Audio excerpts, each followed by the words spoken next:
Olá, tudo bem? Estamos começando agora mais um programa Pense Nisso. O meu nome é Irineu Martins e de coração eu agradeço você por estar aí para juntos estudarmos a Palavra de Deus. Neste canal, desde o princípio, nós estamos estudando a série que tem como título O Conflito Cósmico entre o Bem e o Mal. Este encontro é o encontro de número 81. Na verdade, conforme nós havíamos dito no encontro anterior, esse seria o nosso último encontro desta série. Já temos então 80 vídeos gravados com base nessa série, embasados na Bíblia, estamos extraindo preciosas lições, orientações, exortações da palavra de Deus, concernente aos tempos finais em que estamos vivendo. E eu peço a você para que, na oportunidade, você assista aos vídeos que já gravamos, desde o princípio, se for possível. Porque esse é o vídeo do encerramento. E temos trazido coisas que é importantíssimo para o nosso saber. E você deve, então, estar aí informado. Eu gostaria muito que você não ficasse de fora dessa pesquisa. Então, que Deus possa te abençoar, que você possa ter interesse e de conhecer melhor. E assim, se você ver os vídeos anteriores, eu tenho certeza que você sairá realizado na questão das informações que trazemos aqui. E principalmente daquilo que nós vamos trazer hoje, muitas coisas pode ser que nós venhamos a falar que pode lhe trazer um certo choque, uma certa expectativa, uma certa dúvida, e o fato é que os vídeos anteriores estão aí para esclarecer tudo aquilo que nós agora estamos na sequência final a falar no encontro de hoje. Então, não fique com dúvida, não fique com sentimentos negativos, recorra aos vídeos e você será então esclarecido ou esclarecida. Eu estou com a Bíblia em mãos, a minha recomendação sempre no início dos nossos programas também é no sentido de que, se você puder nos acompanhar, abrindo uma Bíblia, lendo conosco, eu sei que será proveitoso, será muito mais envolvente a mensagem, né? E assim nós temos feito desde o princípio, pedindo para que as pessoas se identifiquem com a mensagem, também tendo uma Bíblia em mãos, lendo e comprovando o que nós estamos a dizer aqui, ok? Bem, desde o princípio, quando começamos a estudar profecias, nós temos provado pela Bíblia, porque Jesus havia dito que Satanás é o príncipe deste mundo. Então, em questões globais, ele está dominando poderes políticos, poderes religiosos. Nós temos trazido informações com base na Bíblia para realmente comprovar este fato. Poderes políticos e religiosos. O fato é que nem tudo que reluz é ouro. E Deus, através da Bíblia, está nos revelando, está descortinando o invisível para nós, o que acontece nos bastidores desse mundo, para nos mostrar que às vezes aquilo que nós julgamos por nós mesmos como sendo algo louvável, algo que recebe a aprovação de Deus, Deus está a nos mostrar que nem sempre é assim. Principalmente no que diz respeito às decisões dos poderes dominantes do mundo, quer sejam religiosos ou políticos. E a verdade é que desde o primeiro aí encontro que começamos a falar das profecias, quando abrimos lá Daniel capítulo 2, lá no começo dos nossos encontros, Deus já tem nos revelado através da mensagem, da profecia, da estátua, do sonho do rei Nabucodonosor, que viveu 600 anos antes de Cristo. Deus tem nos revelado os poderes sequentes, ininterruptos, que dão desde o tempo da Babilônia, o tempo do sonho do rei, até o tempo da volta de Jesus. E no que consiste esses poderes ininterruptos, esses poderes sequentes, desde o tempo da Babilônia até o tempo da volta de Jesus? Então, o sonho ali mostra uma estátua toda de metal, a cabeça de ouro, o peito e os braços de prata, o ventre, o quadril de bronze, as pernas de ferro, os pés da estátua em parte de ferro e em parte de barro. Daniel capítulo 2. Então, o que significa esses metais nas suas diferenças? O ouro, a cabeça, representa a Babilônia. A própria profecia ali já está explicando isso. E o próximo metal ali, representado pelo peito e, e os braços da estátua, que era a prata, é um simbolismo do reino seguinte ao reino da Babilônia, que foi os medos e persas. Depois, o quadril da estátua de bronze, de cobre, é um significado do terceiro reino que dominou o mundo antigo, a Grécia. E quem sucedeu a Grécia, que é representado pelas pernas de ferro, é o Império Romano. E o interessante é que Deus passou essa informação e ali está dizendo que desde o início do Império Romano, depois da Grécia, até o fim do mundo, o Império Romano estaria ativo, estaria presente, dominando todas as coisas. Então o Império Romano ali é simbolizado pelo ferro. E o ferro estaria até o tempo da volta de Jesus. Embora no tempo do fim houvesse reinos mais frágeis, mais fracos, é representado ali pelo lodo que está junto com o ferro, mas Deus já deu essa informação para nós que o Império Romano iria estar presente, ativo até o tempo da volta de Jesus. Ali na estátua, então, desce uma pedra e atinge os pés da estátua e destrói todas as coisas. O capítulo 7 de Daniel fala dessas mesmas sequências de reinos, só que usando figuras diferentes. Usa a figura de animais. E ali nós já explicamos, recorra os vídeos para você realmente se esclarecer. Então, a Babilônia, que era de ouro, representado pela cabeça em Daniel 2, agora no capítulo 7 é representado por um leão. Os medos e persas, que era representado pelo peito e os braços de prata em Daniel 2, em Daniel 7 é representado por um urso. A Grécia, que era representada pelo quadril de bronze de Daniel 2, em Daniel 7 é representado por um leopardo. E as pernas de ferro de Daniel 2, que é o Império Romano e se estende até o tempo da volta de Jesus, é mostrado em Daniel 7 representado por um animal terrível, espantoso, destruidor, com dentes de ferro e totalmente violento. E de repente esse animal indescritível ali em Daniel 7, que é uma representação do Império Romano, o Império Romano pagão, ali fala de 10 chifres possuindo este monstro. 10 chifres que de repente Deus deixa de lado esses poderes que eram poderes globais, impérios dominantes no mundo do passado, e de repente Deus começa a falar dos chifres. Em Daniel 7, 23 fala que chifres é uma representação de reinos. Então o animal representa reino, que nem esses que eu descrevi aqui, o leão, o urso, o leopardo e esse último, que é o Império Romano, representado por um animal terrível e espantoso. E a Bíblia ali está dizendo que representa reinos. Só que os chifres que saem da cabeça dos animais nas profecias representam os reinos que surgiram daquele poder. Então nós já discriminamos esses fatos ali, e Daniel 7, a partir do verso 7 em diante, fala do chifre que iria suceder ao poder dominante do Império dos Césares, o Império Pagão. Então, ali fala de um chifre que começou pequeno, abateu 3 dos chifres, que são reinos que haviam surgido do Império Romano, isso já na era cristã, né? Porque o Império Romano passou a ser dividido a partir do 4º século.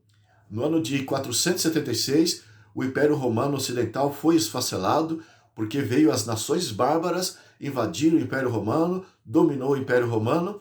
Então, a partir desse esfacelamento do Império Romano, é que a profecia, 600 anos antes de Cristo, lá em Daniel 7, descreveu esse chifre pequeno, que significa um reino que surgiu daquele Império Romano, que é descrito como um animal terrível e espantoso. A partir daí que Deus coloca o seu holofote sobre este chifre. E, de repente, o capítulo 7 descreve o poder deste chifre que cresceu, se desenvolveu. O capítulo 8 de Daniel fortalece o crescimento, as blasfêmias deste poder. E esse chifre tem poder político e religioso. Então, ele domina as coisas na terra e também interfere na autoridade de Deus no céu. Então, é por isso que Deus coloca o seu holofote sobre este chifre que subiu a partir do Quarto Império Romano. Enfim, ali em Daniel, o livro de Daniel descreve o período da atuação deste poder, que surgiu lá no trono dos Césares, ou a partir do fim do imperialismo dos Césares, né? Dos imperadores de Roma. Então, o período do domínio desse chifre pequeno ali, que cresceu e se desenvolveu, é um período de atuação de 1260 anos. Duas vezes o livro de Daniel faz referência a esse período. De repente, Daniel fala, durante esse período, desde a sua origem, esse chifre pequeno atuaria na terra, dominando o poder político e o poder religioso. O Apocalipse, depois nós adentramos em explicar o livro do Apocalipse, ali fala a mesma coisa que o livro de Daniel fala. Fala da origem deste poder de 1260 anos de atuação, né? E ali descreve que esse poder, todas as características, todos os indicativos que Daniel traz sobre esse poder, esse período de atuação, o livro do Apocalipse confirma, só que o livro do Apocalipse, além de confirmar esse período desse poder, que vem lá do Império Romano, ali o Apocalipse fala que no final desse período, 1260 anos, o Apocalipse cita esse período 5 vezes. Daniel cita 2 vezes, e no livro do Apocalipse, esse mesmo poder é citado atuando durante 1260 anos. Isso menciona 5 vezes no livro do Apocalipse. No final desse período, Apocalipse 13, verso 3, fala que a besta, que é a linguagem usada ali na figura, receberia uma ferida mortal. Só que em Apocalipse 13, verso 3, fala que depois dessa ferida mortal, essa besta iria ser restaurada, seria ressurgida, como num sinal miraculoso, né?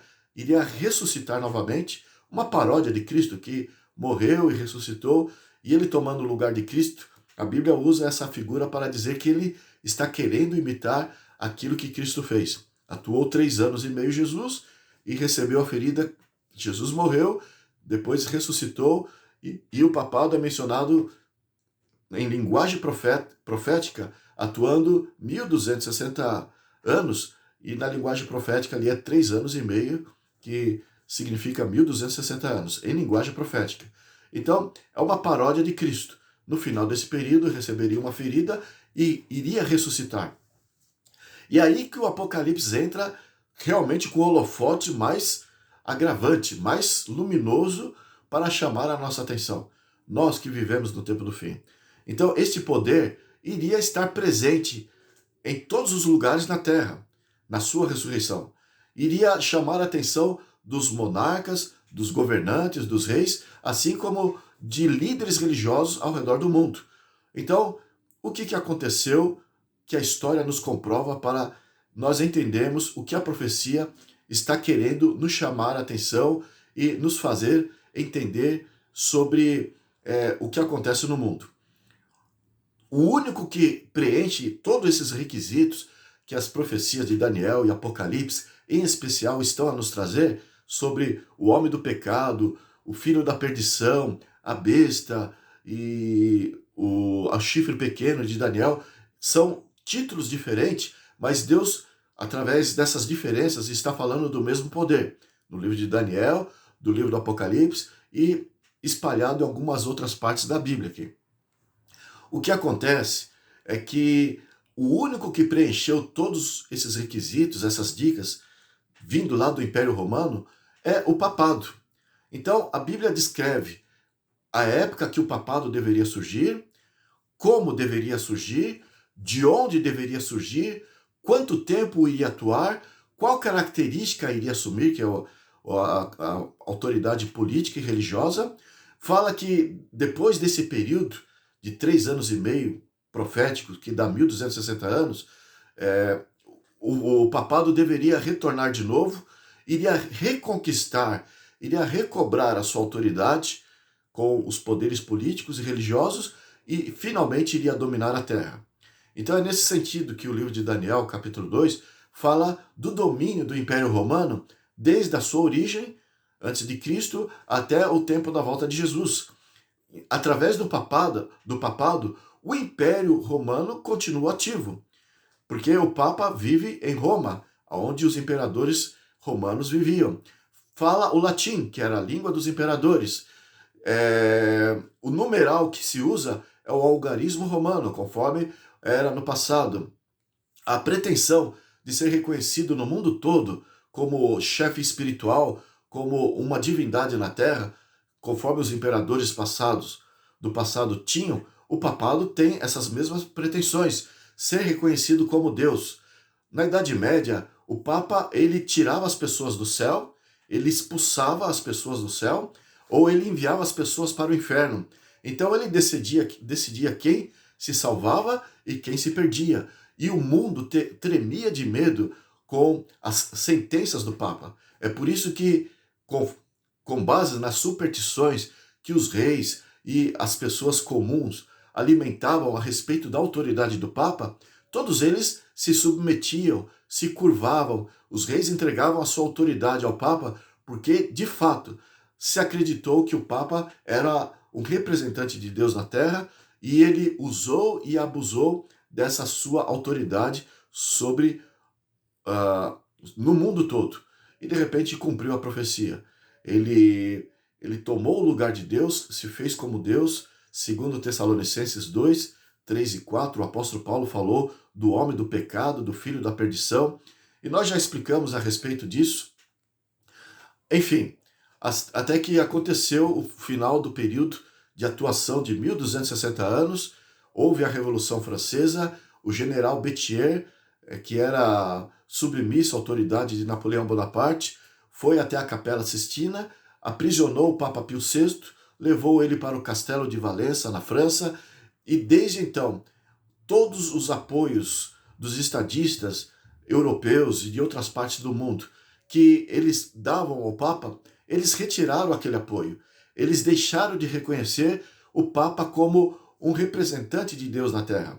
Eles deixaram de lado a antiga superstição que eles alimentavam, aquele medo que eles tinham da autoridade do Papa como representante de Deus, e deram lugar ao iluminismo, a valorização da razão do homem acima das superstições religiosas, e o Papa então ficou de escanteio. E desde esse acontecimento que ocorreu no ano de 1798, o Papa deixou de ser reconhecido. Isso causou uma convulsão em toda a Europa no sentido dessa mudança drástica ali desde a Revolução Francesa, e o Papa então foi perdendo até as terras, as cidades que davam seus donativos, os seus dízimos, as suas ofertas para manter o Vaticano ali. Então foi sendo subtraído do Papa. E o Papa ficou apenas como uma figura religiosa sem autoridade política na Terra. Nem o estadista reconheceu mais o Papa a partir de então. E a profecia fala que toda a Terra no passado ele dominaria, mas receberia ferida mortal. Apocalipse 13, nós estudamos muito a respeito. Mas, enfim, com o passar do tempo, o Papa ali, apenas no Vaticano, como um líder espiritual, preso ali, no ano de 1929, o cardeal Gaspari, junto com o fascista Mussolini da Itália, eles assinaram uma concordata reconhecendo novamente a autoridade do Papa na Terra. O Papa Pio XI, então vigente nessa ocasião, começou a ser homenageado por um estadista, a começar com Benito Mussolini. E de repente, logo fizeram o Banco do Vaticano, que de acordo com a Wikipédia judaica ali, a enciclopédia judaica, ali explica que os Rothschild lá da Europa, os banqueiros mais poderosos da Europa, são os guardiões do tesouro do Vaticano. Você pode pesquisar ali no Google, os guardiões do tesouro do Vaticano, na Wikipédia judaica, é a família Rothschild, os maiores banqueiros do mundo. Porque o Papa foi restituído, ele foi recompensado pelas perdas que teve, né, durante tantos anos, e de repente começou os estadistas, a partir de então, a reconhecer novamente gradativamente a figura do papado, como sendo uma autoridade moral, uma autoridade espiritual e uma autoridade temporal. E assim, então, a profecia, através desse processo, desde 1929, com esse reconhecimento de Mussolini ao Papa Pio XI, a partir daí o Papa começou a ganhar prestígio, e de repente os estadistas começaram novamente a se inclinar ante a autoridade do papado. E no ano de 1962, avançando, ocorreu o Concílio Vaticano II, com João 23, e terminou com o Papa Pio VI, no ano de 1965. Ali ele começou a focar a sua atenção sobre as igrejas protestantes. Havia uma divergência das igrejas que liam a Bíblia. A Igreja Católica não valoriza a Bíblia. A Igreja Católica valoriza a autoridade do Papa, que é passada através do catecismo romano, através das tradições ali que eles alimentam. A igreja funciona pela autoridade do Papa, que é dita ali no catecismo. E havia então essa discrepância, essa separação daqueles denominados evangélicos, aqueles que eram tidos como protestantes, os atuais neopentecostais aí, eles também, enfim, havia com esses, a Igreja Católica, esses que leem a Bíblia, essa separação, esse abismo. De repente, através desse Concílio Vaticano II, iniciado no ano de 1962, começou uma aproximação de católicos com esses evangélicos, esses pseudo-protestantes. Porque eles começaram, os católicos, o Papa, começou a chamá-los de irmãos afastados, deixou de chamá-los de malditos, hereges, perdidos, e começou uma aproximação. Enquanto, por um lado, os reis começaram a dar a sua autoridade ao papado, por outro lado, as igrejas começaram a se unir. E assim começou a alavancar tanto poderes políticos como religiosos, mesmo cristãos com a Bíblia em mãos, começaram a se envolver para o papado. Avançando um pouco mais, no ano de 1995, o Papa João Paulo II lançou a Ut Uno Sint, que significa que para que todos sejam um. Então, foi no mês de maio de 1995, ele lançou essa encíclica pedindo para que todas as igrejas cristãs se unam com a Igreja Católica. No ano de 1968, o Papa João Paulo II lançou a encíclica Dies Dominis, exaltando o domingo e transferindo jeitosamente todas as prerrogativas benditas que Deus fala sobre o sétimo dia da semana. O santo sábado do Senhor passou todas essas prerrogativas de forma jeitosa para o primeiro dia da semana. Porque o primeiro dia da semana, desde eras medievais aí, o Papa já havia transferido a guarda do sábado bíblico para a guarda do domingo. E ele arrumou a desculpa que isso é porque Jesus ressuscitou no domingo. Então a tradição da igreja é mantida com base nessa argumentação, embora seja bonito a declaração, não tem o apoio da Bíblia. Transgredir o mandamento de Deus por causa da tradição de um homem é totalmente condenável por Deus. E nós já temos explicado, usado muitos textos da Bíblia, provando como que Jesus lutou contra os fariseus, os líderes de Israel, que mantinham essa postura de validar as suas tradições em detrimento do mandamento de Deus. São Mateus 15, verso 3, São Mateus 15, verso 8, Colossenses 2, verso 8 ou verso 18. Existem muitos textos na Bíblia e nós já tratamos disso. O fato é que a Igreja Católica resolveu transferir a guarda do sábado para o domingo e, de repente, foi lançada essa encíclica no ano de 1998, Dies Domini. E, de repente, começou a convidar todos os cristãos a homenagear a ressurreição de Cristo, que foi no domingo. Embora seja bonito, repito, mas não é o que a Bíblia apoia para que o homem venha transgredir a lei de Deus. Porque a Bíblia já deixou o batismo para comemorar a ressurreição de Cristo. Romanos capítulo 6, dos versos 1 ao 6, entre outros textos da Bíblia. Então Deus já deixou um simbolismo para a ressurreição de Cristo, que é o batismo. E o homem colocando o domingo para para a memorização do acontecimento, a ressurreição, então o homem está extrapolando a palavra de Deus. Ele está indo além. E é como eu disse, está valorizando a tradição humana acima da palavra de Deus. Mas é bem isso que a Bíblia falou que o papado e aqueles que iriam se perder iriam fazer. Iria valorizar as tradições acima da palavra de Deus. E nós temos visto, a partir de então, o domingo sendo tratado de várias maneiras, sendo exigido pelo Papa, principalmente o Papa Francisco, para que as pessoas repousem no domingo, porque é o dia do clima, é o dia sabático que Deus pede na Bíblia, é o dia do ecossistema, é o dia do descanso da terra, o dia do não trânsito, do não poluente, é também o dia da família. Então ele usa diversos argumentos forçando o mundo a pensarem como ele pensa. E por incrível que pareça, estadistas, laicos, como religiosos, todos eles estão apoiando a posição do Papa, porque ele aborda temas da família e aborda também o tema do clima, com base na guarda do domingo. Então, de um jeito ou de outro, as pessoas estão aí se simpatizando com a sua argumentação e a tradição está sendo colocada no lugar da palavra de Deus. Nós já explicamos que o sábado, e explicamos o porquê Deus deixou o sábado para ser a prova final. Apocalipse 7, verso 1 a 3, fala que Deus vai selar os seus servos antes que venha a crise final, antes que haja uma convulsão global, uma destruição em massa, tanto por problemas ambientais, né, catástrofes naturais, como também a atuação de guerras por parte dos seres humanos.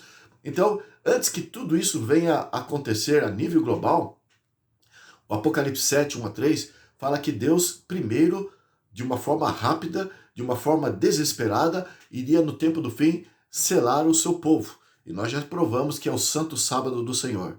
E é aí que está a questão de Satanás na questão do domingo. Por que ele está fazendo com que o Papa faça e convença as pessoas do mundo todo a santificarem o domingo, a terem o domingo como um dia santo, um dia de repouso, um dia de não atividades na terra, uma paralisação global no dia do domingo. Por quê? Porque Satanás está querendo se opor ao sinal de Deus. E o Apocalipse capítulo 7, quando fala do selo de Deus, está justamente falando que é o sábado. É o dia do Senhor, conforme nós já provamos, e Satanás querendo se contrapor. Numa contrafação, ele coloca o papado para estabelecer um outro sinal, uma oposição ao sinal de Deus, e ao domingo. Então nós temos essa disputa, neste conflito cósmico entre o bem e o mal. E desde aquela encíclica de 98 de João Paulo II, de uma forma especial, o mundo está se volvendo para guardar o domingo, está se preparando para que o domingo seja guardado a nível global. Apocalipse 13, ali nós já trabalhamos muito, o verso 16, 17, fala que toda a terra vai adorar a besta guardando o domingo, guardando o seu sinal. E nós já explicamos que esse sinal é o domingo. Então não tem como as pessoas terem dúvida. Infelizmente, as igrejas que se desviaram da Bíblia estão dando este apoio para a guarda do domingo, estão aí falando de amor, de inclusão, e estão aí se iludindo com esse tema, que realmente são temas bonitos, mas são laços do passarinheiro, são armadilhas que Satanás está colocando aí com base em temas bonitos. Infelizmente, as igrejas elas estão aí pregando que o anticristo é uma outra autoridade que vai se destacar aí em breve, quem sabe da Europa, quem sabe entre os muçulmanos, e vai dominar o mundo, e eles colocam o povo judeu aí como fazendo parte do esquema do tempo do fim. Tudo isso nós já explicamos que é um desvio de teologia. E é por isso que eles estão dando apoio à causa do papado. O assunto do domingo sabático, o domingo do descanso global. Então, eles estão iludidos, a partir desse desvio, de se afastar dos mandamentos de Deus, eles estão iludidos com várias orientações da profecia. tanto das profecias de Daniel, como as profecias do livro do Apocalipse. Mas é como eu disse, Deus não deixa margem de dúvida com respeito ao poder na terra que iria lhe opor. É por isso que é repetido tanto no livro de Daniel, como no livro do Apocalipse, várias vezes é dito esse poder que viria do Império Romano, que seria aquela ponta pequena ali, conforme eu disse, né? Iria se destacar no mundo, teria uma autoridade civil, religiosa, de onde viria, como viria, o que faria, o tempo que atuaria, a ferida mortal, o restabelecimento no tempo do fim dessa ferida, enfim, todos esses detalhes se cumprem no papado. Eu tenho aqui uma declaração, há 10 anos atrás, do Shimon Peres. Deixa eu ver onde eu pus o meu óculos aqui. Shimon Peres, ele foi um estadista que, na verdade, ele foi o presidente de Israel, cerca de 10 anos atrás, e ele havia dito, deixa eu achar meu óculos aqui, eu vou ler para você. Ele disse o seguinte, isso foi no dia 19 de outubro de 2023, saiu no National Catholic Register, e a sua declaração é o seguinte: o Papa Francisco é o único líder respeitado o suficiente para acabar com as guerras de hoje. Na verdade, talvez ele seja o único líder verdadeiramente respeitado no mundo. As Nações Unidas, que é a ONU, e suas forças de manutenção de paz não têm a força ou a eficácia de qualquer uma das homilias do Papa. Veja o respeito que aquele presidente, primeiro-ministro de Israel, Shimon Peres, ele, que é um líder israelense, ele reconhecendo assim o Papa a esse nível. Porque os Estados Unidos, na ocasião, havia falhado a sua atuação de fazer reconciliação entre palestinos e israelenses. E daí, então, foi requerido o Papa para poder resolver o problema. E ainda lhe disse mais, naquela ocasião. Portanto, dado que as Nações Unidas seguiram o seu curso, o que precisamos é de uma organização de religiões unidas. O que precisamos é de uma autoridade moral inquestionável que diga em voz alta: não, Deus não quer isso e não permite isso. Enfim, ele recorreu ao Papa para que o Papa pudesse resolver. Ele não recorreu à ONU. E assim são os estadistas do mundo todo. Nós temos também, no mesmo artigo do Católico Herald, o título é: Papa se reunirá com grandes comediantes dos Estados Unidos como parte de divulgação do Vaticano, e isso aconteceu recentemente. Ali no Vaticano, o Papa reuniu com... Agora, recentemente aconteceu essa reunião no dia 14 de junho, foi nessa última sexta-feira, se reuniu com vários comediantes dos Estados Unidos para poder divulgar a Igreja Católica Apostólica Romana. E milhares de pessoas que são fãs desses comediantes, agora lá no Vaticano, foi um convite que o Papa estendeu para esses comediantes. E os seus fãs também estiveram reunidos ali, e eles passam a sua influência para todos os que lhes assistem, lhes prestigiam, Então, o Papa está fazendo essa jogada de ganhar as pessoas cada vez mais. E eu também tenho aqui outras notícias, que recentemente 100 budistas foram falar com o Papa lá no Vaticano. Você encontra isso lá no Google, além de defensores climáticos, do clima, e, enfim, embaixadores israelenses, palestinos também se reuniram com o Papa no Jardim do Vaticano para rezarem pelo fim da guerra. Isso aconteceu agora também, no dia 7 de junho, e também teve representantes judaicos da comunidade judaica da Itália e também da comunidade muçulmana.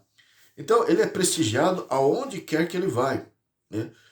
Ainda lá no passado, no dia 19 de outubro do ano passado, o chefe do Congresso Mundial Judaico, ele pediu para que o Papa resolvesse o problema dos reféns, que houve a guerra que começou o ano passado, no dia 7 de outubro do ano passado. Então, o chefe da comunidade judaica, da comunidade não, do Congresso Judaico Mundial, pediu ao Papa para resolver essa questão. Por quê? Porque o Papa é a autoridade moral a nível global. E olha só o que foi que saiu no artigo ali do Google a respeito, do dia 19 de outubro de 2023. Diz assim: o Papa Francisco reuniu-se na quinta-feira com o presidente do Congresso Judaico Mundial, no meio da guerra entre Israel e Hamas, com o líder a implorar ao Santo Padre que use a sua autoridade moral para resolver a crise dos reféns neste conflito. Isso está ali no National Catholic Register. Então, nesse mesmo site, esse líder que chama Ronald Lauder, ele apelou para que o mundo, para que o Papa continue a alavancar a sua autoridade moral, para pedir o retorno seguro dos reféns israelenses mantido em Gaza. E ali ele disse assim: você pode ser a única pessoa que tem autoridade moral para fazer isso. Acredito que Deus, à sua maneira, nos trouxe aqui hoje para pedir que você faça isso em nome de todo o povo judeu do mundo. Então, logo em seguida a esse pedido ao Papa sobre a questão dos reféns lá nas mãos dos Hamas, esse líder do Congresso Judaico Mundial, Ronald Lauder, ele colocou o seu escritório ali no Vaticano. Então ali saiu ali na matéria, né? Saiu na matéria o seguinte: pela primeira vez, uma organização judaica abre um escritório no Vaticano. Então ali a matéria do dia 29 de outubro do ano 2023. No Google você encontra isso. Então, olha só o que disse. Lauder disse que durante anos o Congresso Judaico Mundial tem buscado incansavelmente um vínculo mais profundo entre os judeus mundiais e a Igreja Católica Apostólica Romana. A inauguração do nosso escritório no Vaticano, disse Lauder, cristaliza a dedicação inabalável tanto do Conselho Judaico Mundial como da Santa Sé para consertar divergências históricas e esculpir um futuro marcado pela unidade, especialmente enquanto Israel combate ataques devastadores. Enfim, agora no dia 11 de junho também, você encontra lá no Google, lá em Londres, os jesuítas organizaram uma marcha ecumênica com os protestantes e ambientalistas diversos para pedir aos políticos uma ação climática imediata. E todos saíram clamando pela liderança moral, uma liderança moral e corajosa a nível global. Enfim, o Papa está a fortalecer a sua autoridade conforme foi predito na Bíblia. No tempo do fim, todos iriam buscar reconhecimento do Papa e ele está empurrando aí o seu sinal de autoridade, que é a guarda do domingo. O Papa reconhece que o domingo não tem autoridade escriturística, mas sim está embasado na sua autoridade, a sua capacidade, a sua autoridade de transferir as coisas de Deus para os seus dogmas, para os seus conceitos. E a Igreja Católica não esconde esse fato e realmente você não encontra base na Bíblia. E o mundo cristão e o mundo político está aí, e as outras religiões também, do Oriente, do Extremo Oriente, muçulmanos e pagãos, estão aí se curvando perante o Papa. A besta que era, Apocalipse 13, verso 3, já não é, mas voltará a ser. E toda a terra vai adorar a besta. Apocalipse 17, verso 8 também. E todos aqueles que não se firmam na verdade vão adorar a besta. Apocalipse 13, verso 8.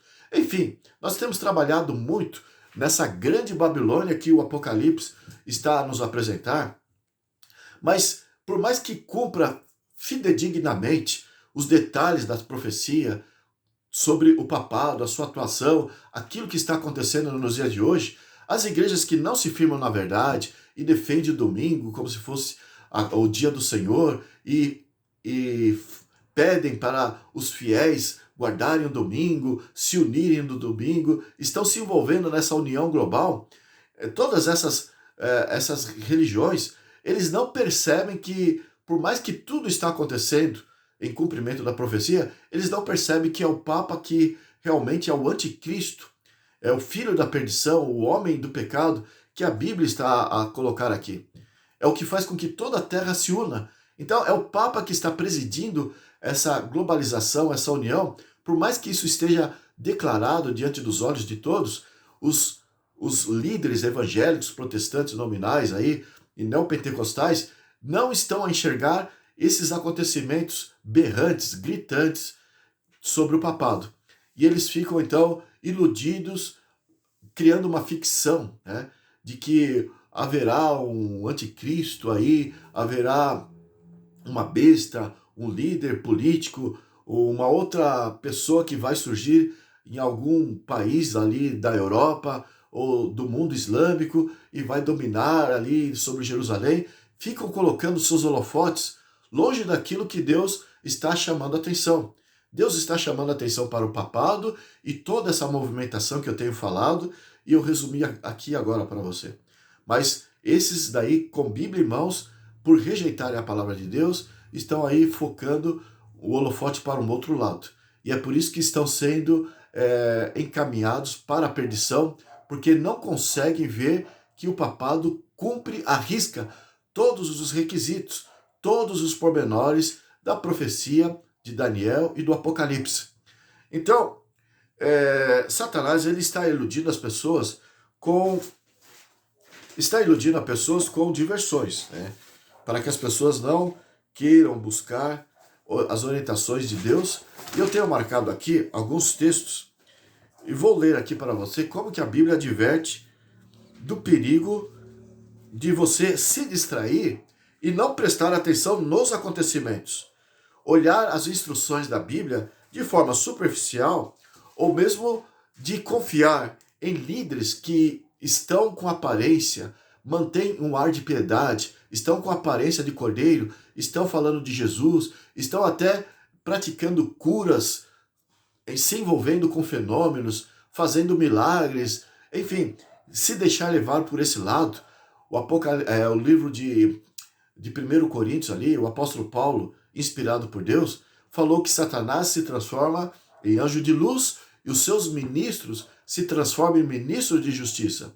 Então as pessoas que não querem se firmar na Bíblia são alvos fáceis desses enganadores, que estão aí, por mais que as coisas estejam acontecendo em torno do Papa, fazendo cumprir esta orientação de Deus, esta advertência de Deus solene, seríssima. Por mais que isso está acontecendo, esses falsos ministros, o falso profeta, que é um símbolo desses falsos ministros, estão conduzindo o seu rebanho para a perdição, fazendo com que se aproxime mais desse poder que é condenado por Deus. E o divertimento faz parte do plano de Satanás para que as pessoas não se preocupem em ir além dessas orientações superficiais que esses líderes, supostos líderes de Deus aí, estão a passar ao mundo. Abra a tua Bíblia lá em 1 Coríntios, capítulo 10, verso 7, nós lemos assim: não vos façais, pois, idólatras, como alguns deles, porquanto está escrito: o povo assentou-se para comer e beber e levantou-se para divertir-se. Então há um conselho para nós cuidarmos com as diversões, com as frivolidades, e assim, como disse lá em São Mateus, capítulo 12, a partir do verso 30, Jesus falou, né? Até das nossas palavras nós teremos que prestar contas. Se nós priorizamos as coisas fúteis, as frivolidades, é porque nós estamos distraídos. Nós não estamos levando a sério o assunto do conflito cósmico entre o bem e o mal, conforme Jesus procurou evidenciar para nós. Mas vamos ver lá em Mateus 24.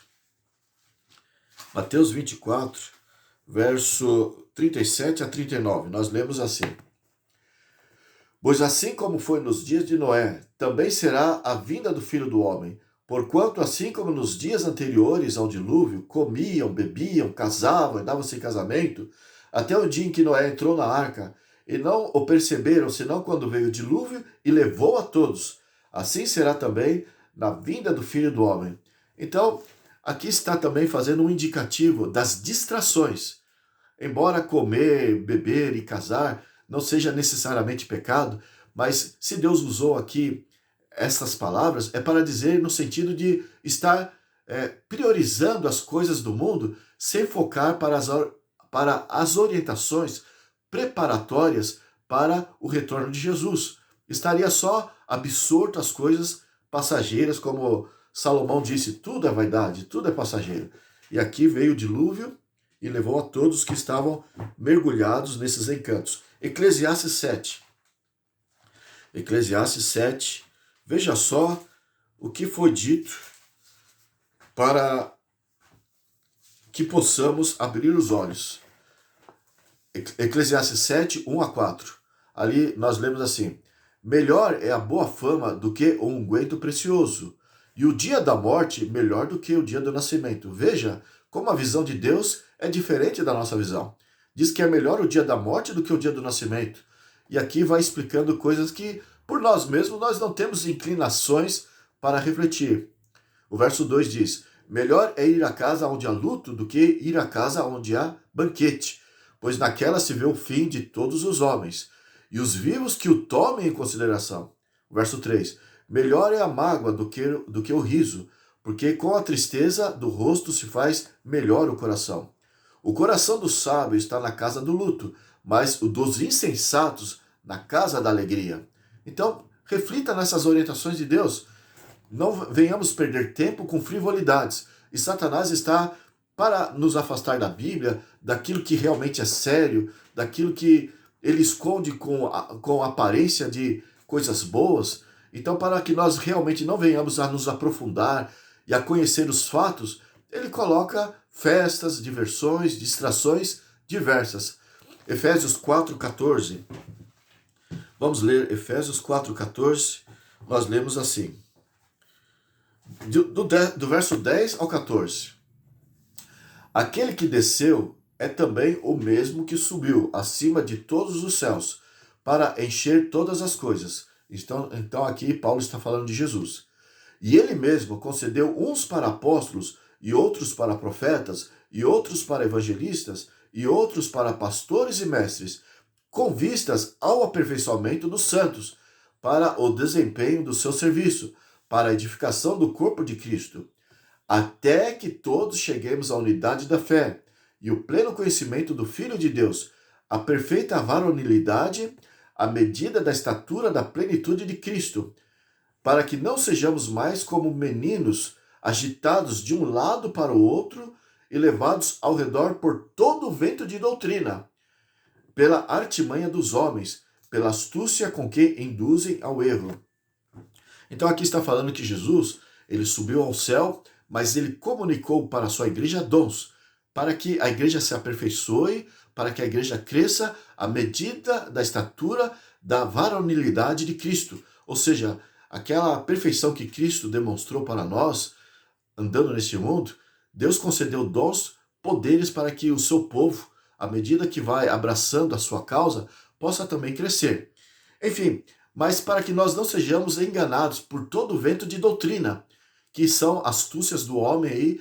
Então não é qualquer doutrina, não é qualquer religião, não é qualquer ensinamento, mas é aquilo que nós temos defendido da palavra de Deus. Aquilo que nos faz separar do mundo. A doutrina de Deus não compactua com os ensinos do mundo. E as igrejas aí que estão se envolvendo com esse ecumenismo global, estão aí defendendo doutrinas diversas, tanto é que os pastores dizem, olha, se você está aí sem participar de igreja, entre em qualquer igreja, pelo menos faça parte de uma igreja.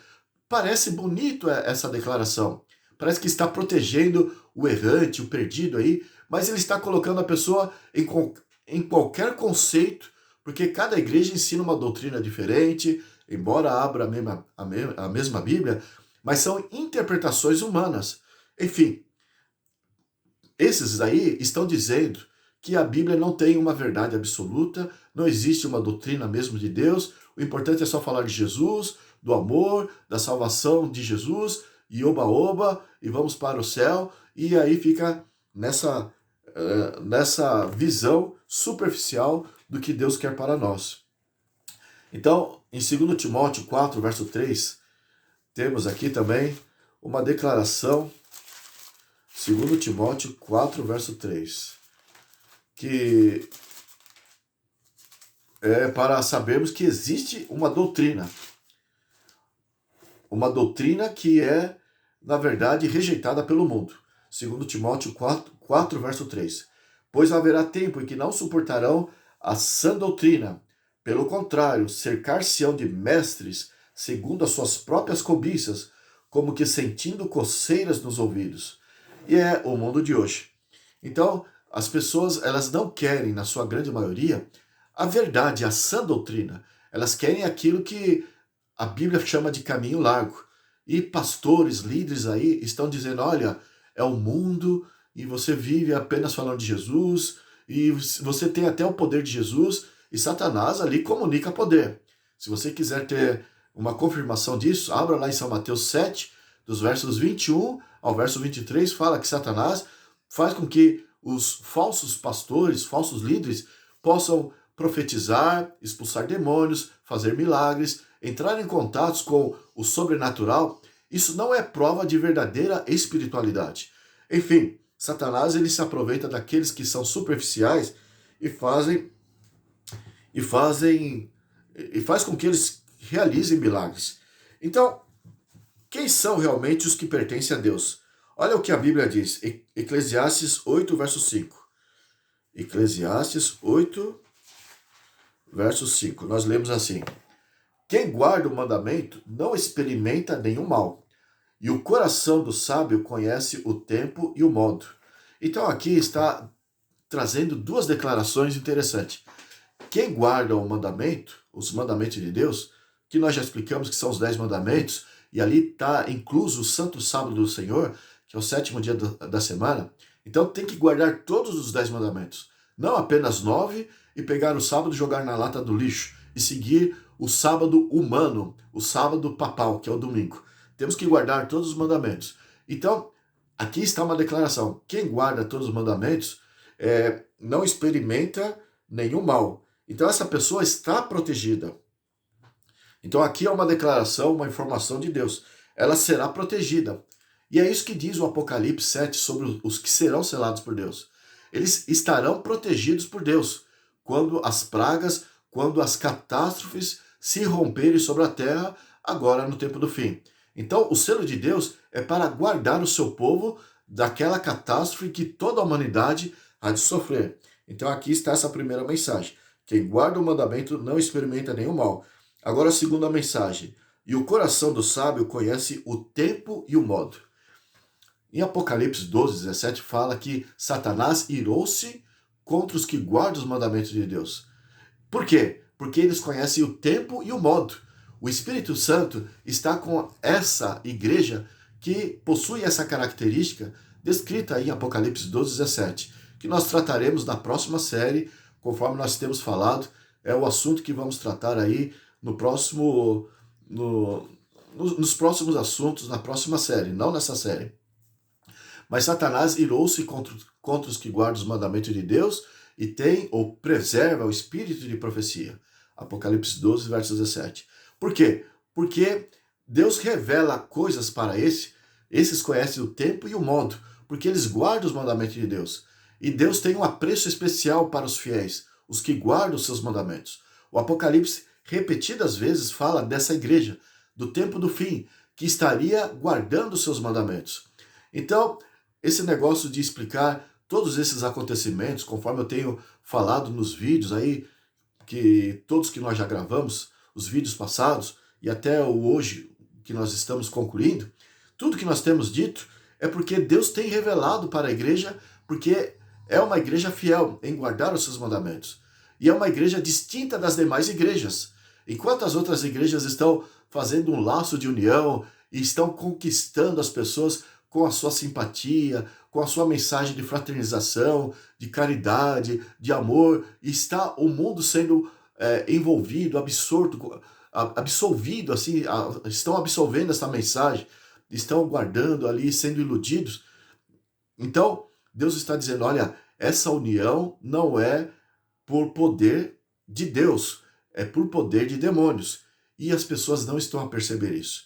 E as pessoas, evidentemente, ficam iradas, conforme Apocalipse 12, verso 17, Satanás inflama eles, porque Satanás, durante 6.000 anos, desde a entrada do pecado, tem feito com que o mundo se unisse para erradicar o povo de Deus. Então, Satanás quer iludir o mundo todo com as suas artimanhas, com as suas mensagens acobertadas, camufladas de amor. Ele quer iludir o mundo todo, formar um grande exército, e assim ele quer destruir o povo de Deus. Mas esse povo de Deus, ele é odiado por Satanás de uma forma muito especial, porque é o povo que tem a orientação, conhece o tempo e o modo. E com base nessa orientação de Deus, do Espírito Santo, está abrindo os olhos da humanidade. Está mostrando, olha, não se iluda com essa atitude, não se iluda com esse líder, não se iluda com essa mensagem. Então, dado ao fato desse povo de Deus estar estragando os planos de Satanás, que ele vem procurando desenvolver desde a entrada do pecado nesse mundo, então é lógico que Satanás tem um ódio muito especial contra esse povo. Então é o povo que vai na contramão da humanidade, e Satanás quer destruir esse povo. Abra Jeremias capítulo 6, verso 16. Jeremias 6, 16. Nós lemos assim. Assim diz o Senhor, ponde-vos à margem no caminho e vede, perguntai pelas veredas antigas, qual é o bom caminho? Andai por ele, e achareis descanso para a vossa alma. Mas eles dizem, não andaremos. Então, veja, perguntai pelas veredas antigas, qual é o bom caminho? Andai por ele. Então nós devemos perguntar, nós devemos indagar, devemos pesquisar o que está na Bíblia. E a Bíblia diz, olha, é o caminho antigo, não aquilo que os homens do tempo do fim iria priorizar, iria impor como sendo o caminho certo. Então as suas tradições que estão fora da Bíblia, que não têm apoio da Bíblia, que é o caminho antigo, então isso são desvios da palavra de Deus. Mas Deus aqui está recomendando, perguntai pelas veredas antigas e andai por essas veredas. Então nada do que a Bíblia defende mudou. E nós já explicamos o que a Bíblia defende em vários encontros aí, né? E, enfim, nós temos todas essas declarações que são interessantes para que as pessoas não venham a ficar se iludindo, achando que estão aí participando de uma obra divina, porque está falando de amor, de união, de preservação do meio ambiente. Não sou contra, evidentemente, não estou pregando contra a preservação do meio ambiente, temos que fazer a nossa parte, mas tudo isso Satanás está usando para fazer com que o sinal da besta, que é a guarda do domingo, que é o papado que está ali cumprindo esse papel, para que o sinal da besta seja aceito. Então, é um truque de Satanás em cima dos fatos. E nós precisamos saber nos colocar do lado da bandeira de Deus, fazer parte do lado do exército de Deus. Enfim, nós temos aí, eu tenho marcado aqui uma declaração que Deus faz para nós lá em Apocalipse capítulo 6, verso 17. Vamos ler até um pouco antes, falando da volta de Jesus. Do verso 14 ao verso 17. Apocalipse 6, 14 ao 17. E o céu se recolheu como um pergaminho, quando se enrola. Então todos os montes e ilhas foram removidos do seu lugar. Os reis da terra, os grandes, os comandantes, os ricos, os poderosos e todo escravo e todo livre se esconderam nas cavernas e nos penhascos dos montes, e disseram aos montes e aos rochedos: cai sobre nós, escondei-nos da face daquele que se assenta no trono e da ira do Cordeiro, porque chegou o grande dia da ira deles. E quem é que pode suster-se? Quem é que pode realmente resistir a, a este grande a esta grande manifestação, que é Jesus do lado, né, o Cordeiro sentado do Deus Todo-Poderoso Pai. Em São Mateus 64, em Mateus 26, verso 64, Jesus falou para Caifás: vocês verão o Filho do Homem sentado à destra do Deus Todo-Poderoso. E aqui nós vemos os poderosos da terra na sua segunda vinda, na segunda vinda de Jesus, querendo se esconder, porque eles não vão suportar tal aparição nos céus. Jesus há de vir, há de tomar conta de todo o espaço celeste em torno do mundo, e não há para onde se esconder naquela ocasião. Então, aqueles que fizeram parte da grande Babilônia, eles terão medo, porque eles terão que enfrentar o autor das Escrituras. Vamos ver lá em Joel 2. Joel 2, e a pergunta aqui foi feita, né? Apocalipse 6, verso 17. Porque chegou o grande dia da ira deles. E quem é que pode suster-se? Então vamos explorar isso na Bíblia para entender o que Deus fala na sua palavra a respeito. Joel 2, capítulo 2, verso 1 ao 11. Diz assim: tocai a trombeta em Sião e dai voz de rebate no meu santo monte. Perturbem-se todos os moradores da terra, porque o dia do Senhor vem, já está próximo. Dia de escuridade e densas trevas, dia de nuvens e negridão, como a alva por sobre os montes. Assim se difunde um povo grande e poderoso, qual desde o tempo antigo nunca houve, nem depois dele haverá pelos anos adiante, de geração em geração. À frente dele vai fogo devorador, atrás chama que abrasa. Diante dele a terra é como um jardim, o jardim do Éden, mas atrás dele um deserto assolado. Nada lhe escapa. A sua aparência é como a de cavalos, e como cavaleiros assim correm, estrondeando como carros, vem saltando pelos cimos dos montes, crepitando como chamas de fogo que devoram restolho, como um povo poderoso posto em ordem de combate. Diante dele tremem os povos, todos os rostos empalidecem. Correm como valentes, como homens de guerra, sobem muros e cada um vai ao seu caminho e não se desvia de sua fileira. Então eles vêm determinantes. Jesus com o Pai e toda a hoste angélica vem, e aqui será um efeito pavoroso na terra.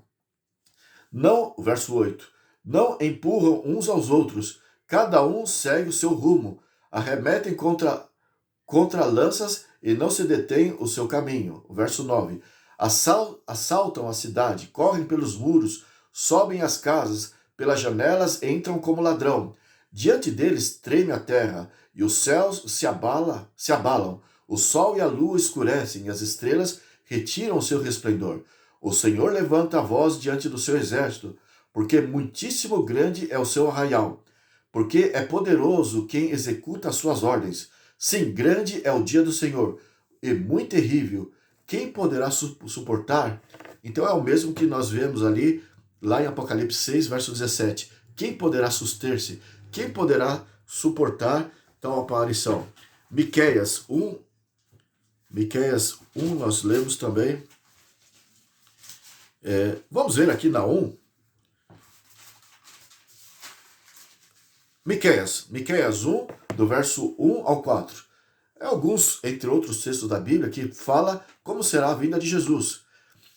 Verso 1 ao 4, Miqueias. Palavra do Senhor que em visão veio a Miqueias, morastita, nos dias de Jotão, Acás, Ezequias, reis de Judá, sobre Samaria e Jerusalém.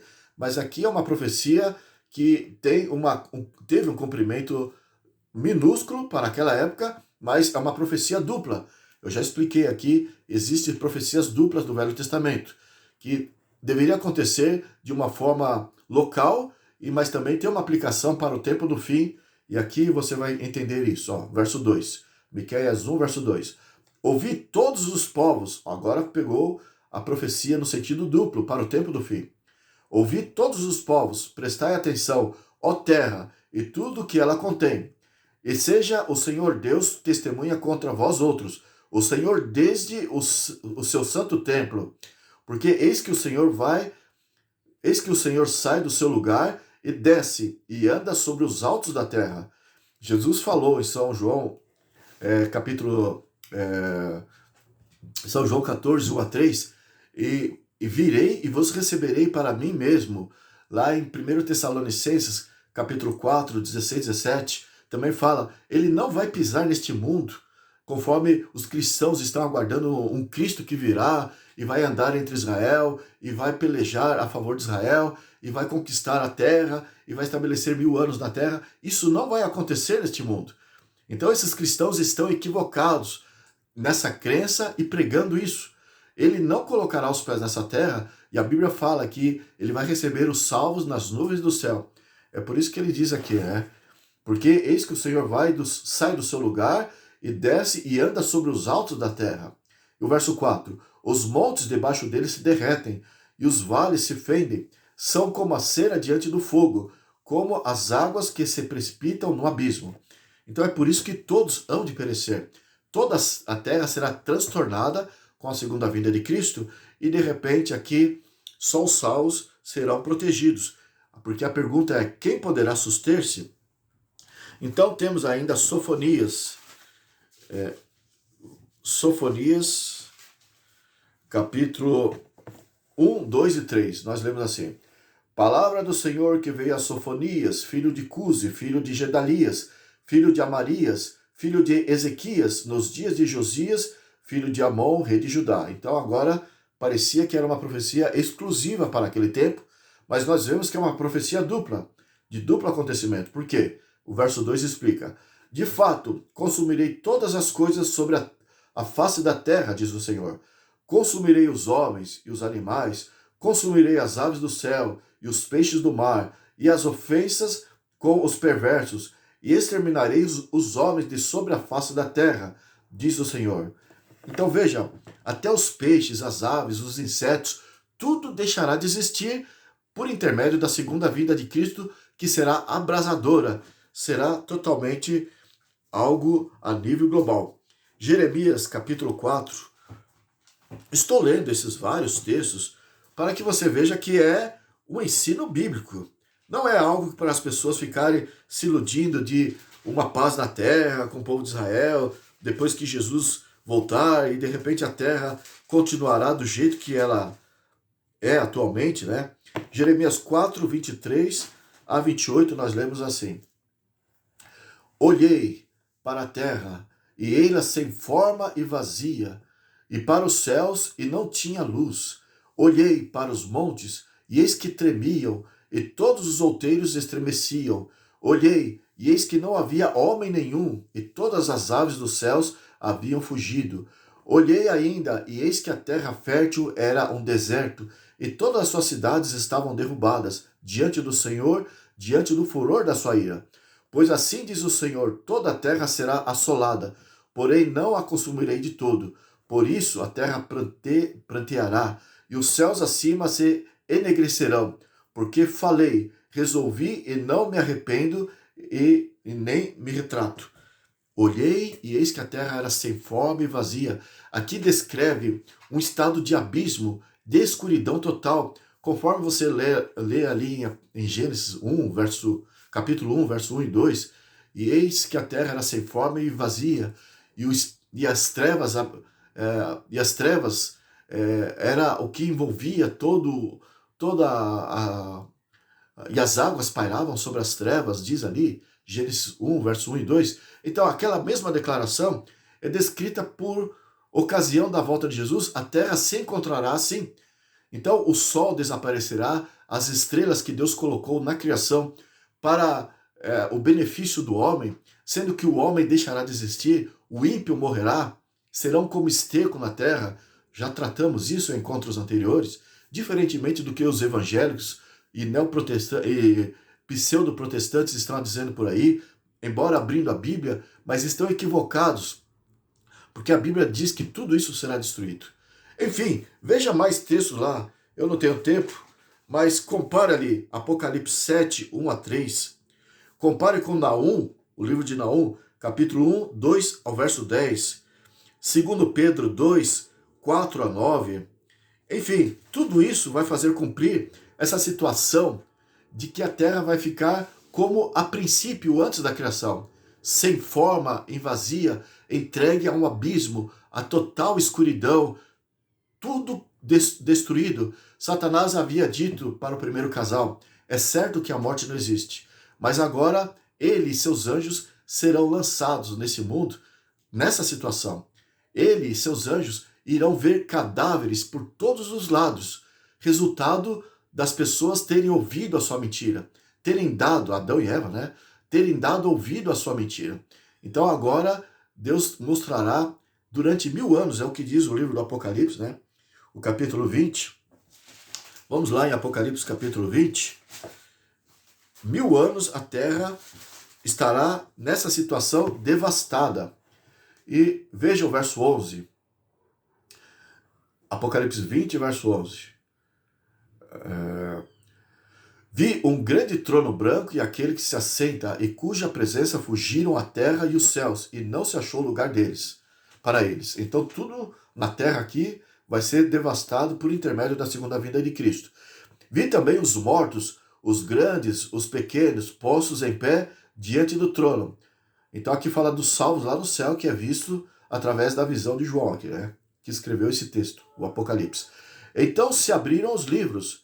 Ainda um outro livro, o livro da vida, foi aberto, e os mortos foram julgados segundo as suas obras, conforme os que se achava escrito nos livros. E veja, abriu-se o livro lá no céu. Os salvos estarão com Cristo no céu, ele virá, ele resgatará os seus, levará para os céus, e esses detalhes nós já explicamos em encontros anteriores. Os ímpios não poderão suportar, não poderão suster-se ante a glória de Cristo, eles irão perecer. Jesus falou lá em Mateus 24, 37 até o 39, nós já lemos aqui, será como nos dias de Noé, comiam, bebiam, casavam, davam-se em casamento, até que veio o dilúvio e levou a todos.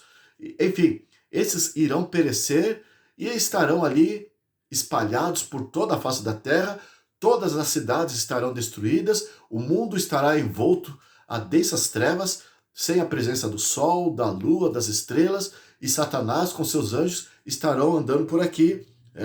E é isso que diz o Apocalipse 20. Enquanto isso, se você for ler aqui nas partes anteriores, o Apocalipse 20 fala sobre isso, né? Mas aqui, enquanto isso, os salvos estarão nos céus. Com Cristo estarão no processo de julgamento. E é aí que entra essa história dos livros. Os livros foram abertos, o livro da vida, e os mortos foram julgados segundo as suas obras, conforme o que se achava escrito nos livros. Veja, plural. Há vários livros. Filipenses 4, verso 3, fala do livro da vida.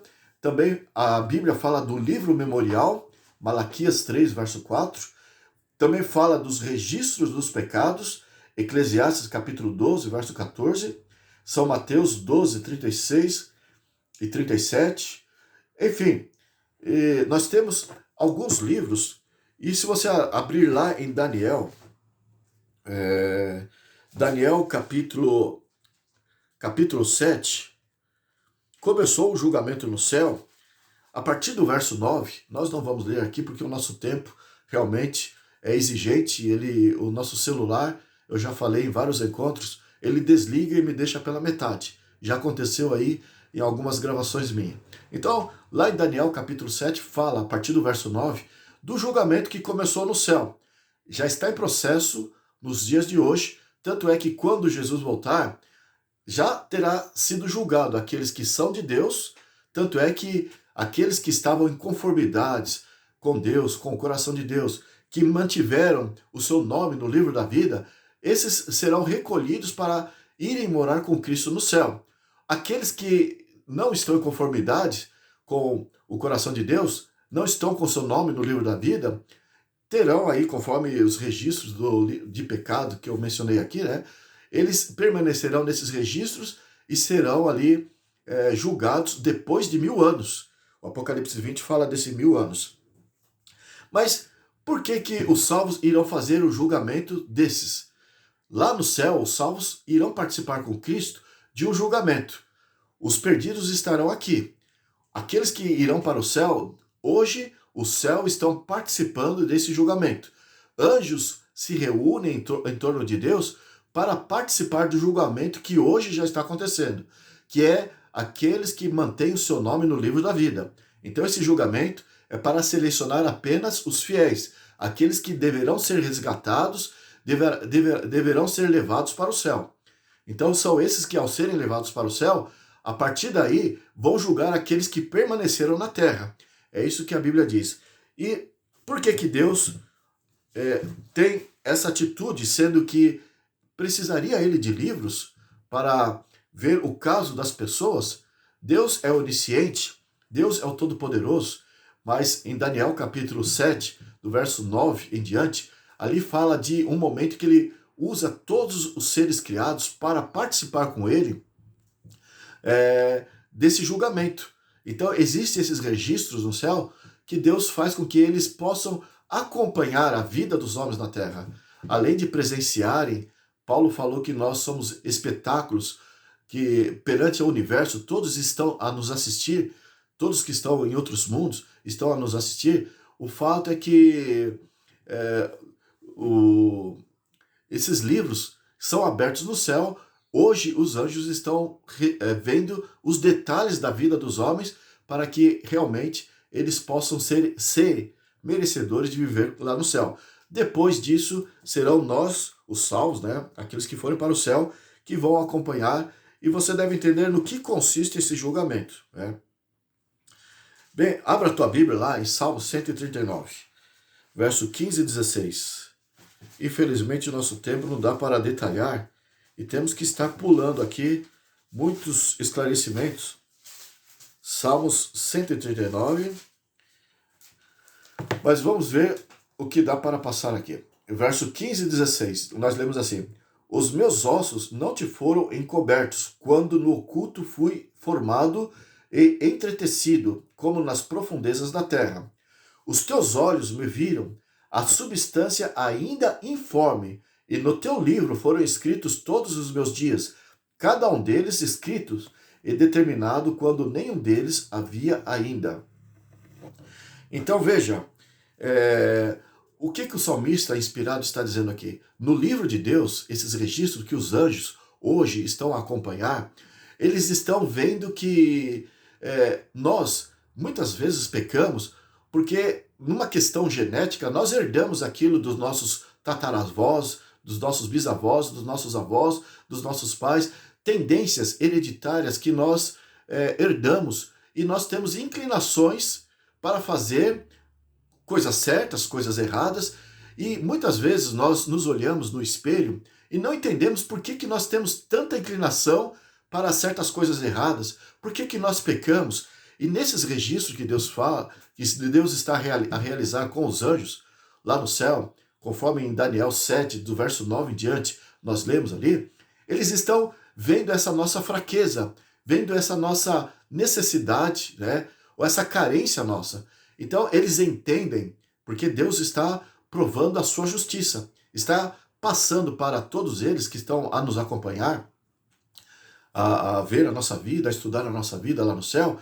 Deus explica por que nós temos certas fraquezas, por que cometemos certos deslizes. Então o perdão de Deus vai em cima disso. Deus ele não vai com o pé no peito para nos acusar e para ver ali como se ele estivesse com um chicote na mão, pronto para castigar aqueles que erram. Ele conhece as nossas fraquezas. E ali vem o seu perdão, ali vem a sua tolerância, o seu reconhecimento. E os anjos estão acompanhando como num curso de teologia celestial. Eles estão participando dessa situação. E também, o que eles entendem mais? Salmos 87, verso 4. A questão não é só ordem genética que ele está nos acompanhando. Inclusive, diz respeito ali, ainda informe, antes de entrar em Salmos 87, nessa questão de genética, veja que o salmista ali falou, estava ali no ventre, em formação da mãe, em estado de mórula, blástula e gástrula. Mórula é quando a mente, o cérebro começa a se formar ali, após o óvulo ser fecundado. Então, o embrião começa a fazer com que ele se desenvolva, aquela criança, aquela pessoa, em estado de mórula. Em estado de blástula é quando os braços, os pezinhos, as pernas começam a se desenvolver. E gástrula, quando o organismo começa a se formar. Então, esses estados originais do embrião em desenvolvimento, Deus ali escreve toda a nossa história. Evidentemente, não é no sentido de predestinar a nossa vida para as coisas, mas a questão que se considera ali é justamente aquilo que nós estamos herdando desde o princípio, lá no ventre de nossas mães, as inclinações dos nossos pais, dos nossos ancestrais.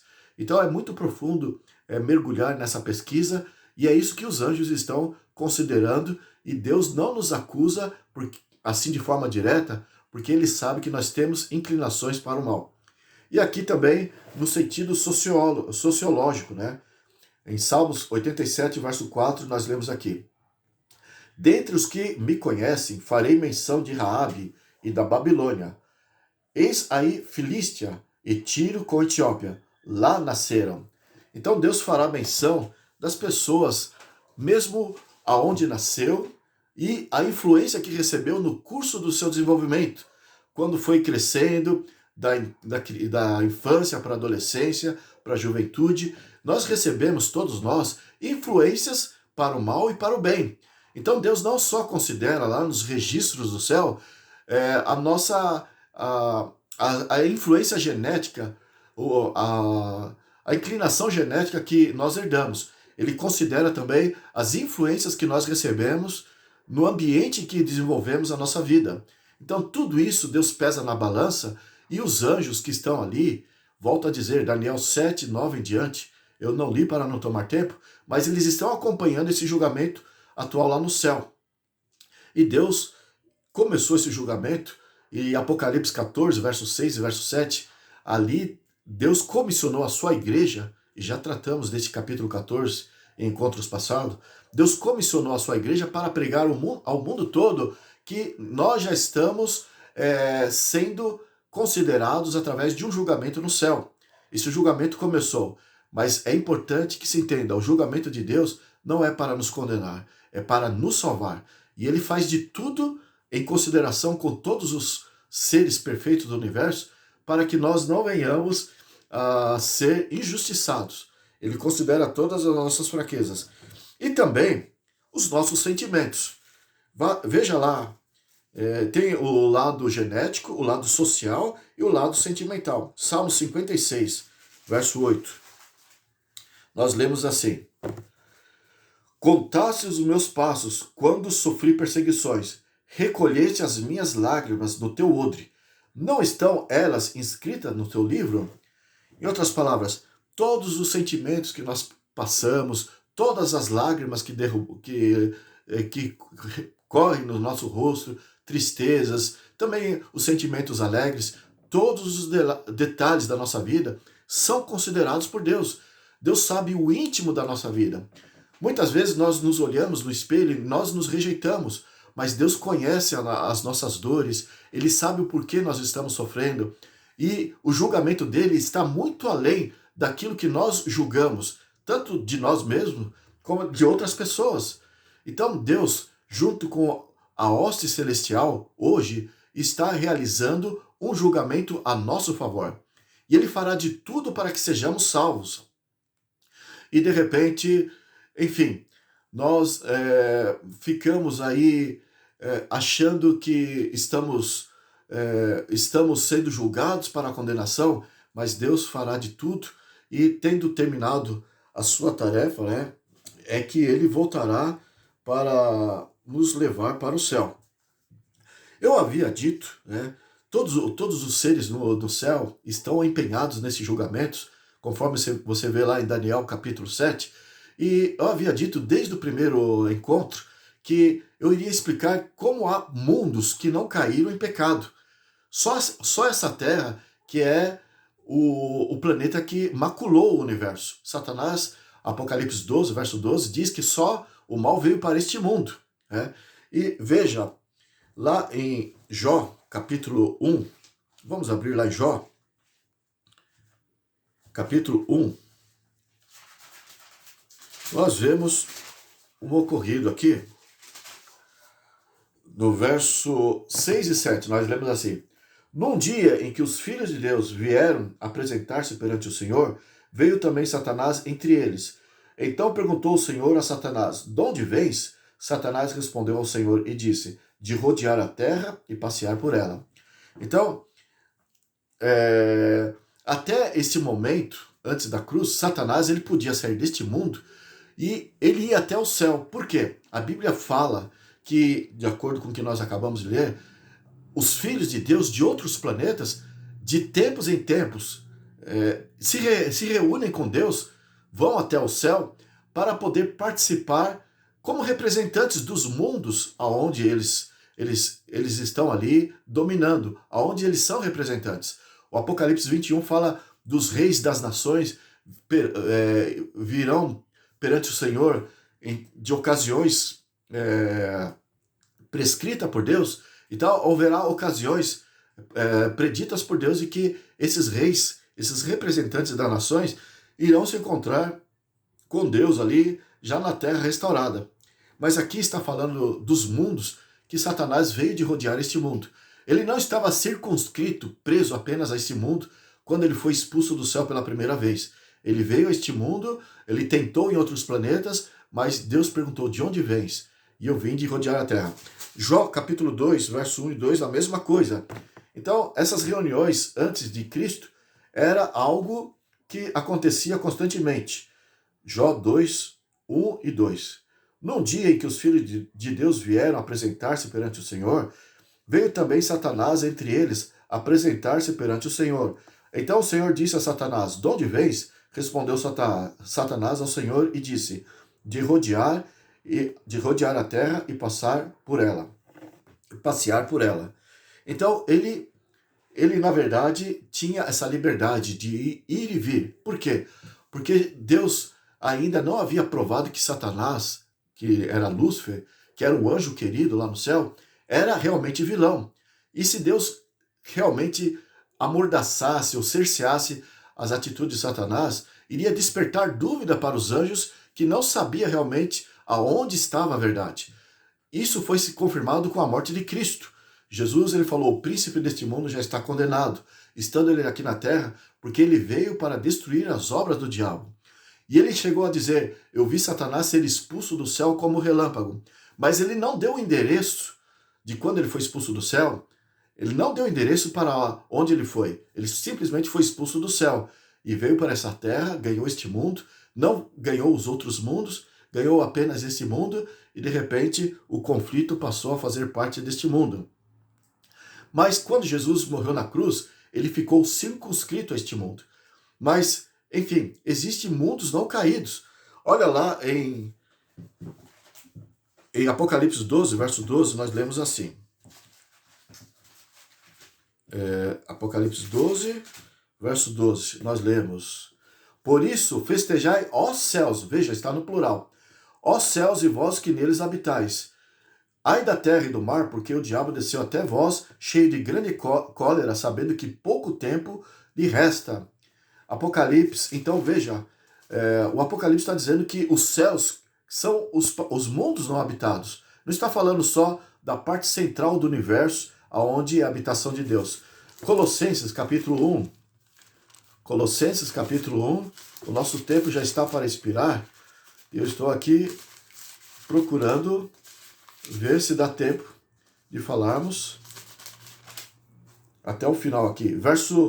Colossenses 1, verso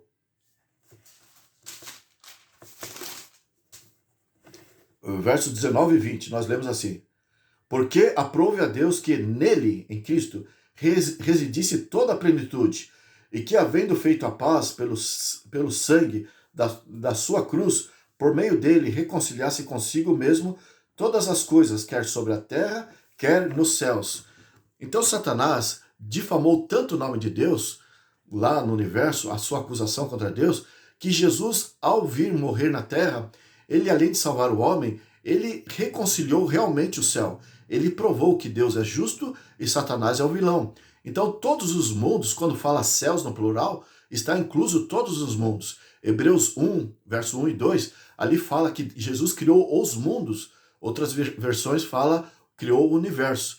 Mas existem as versões que fala Hebreus 1, capítulo 1, 1 e 2, que Jesus criou os mundos. Apocalipse, capítulo 18, verso 20, fala também dos céus, que Jesus, vamos ler lá Apocalipse, colocando céus no plural. Sempre quando coloca céus, 18, Apocalipse 18, verso 20, está fazendo uma referência a outros mundos também. Exultai sobre ela, ó céus, plural, e vós santos, apóstolos, profetas, porque Deus contra ela julgou a vossa causa. Então Jesus, ele na verdade purificou o universo através do seu ato, por ter morrido por nós, e finalmente, tendo concluído isso, os salvos serão levados para o céu, né? E agora, lá no céu, os salvos hão de julgar aqueles que se perderam. E nesse julgamento, que os salvos vão participar com Cristo, é como você encontra lá em Gênesis, capítulo 6, se não me falha a memória, Jesus iria queimar Sodoma e Gomorra. E Jesus foi até Abraão e falou desse acontecimento.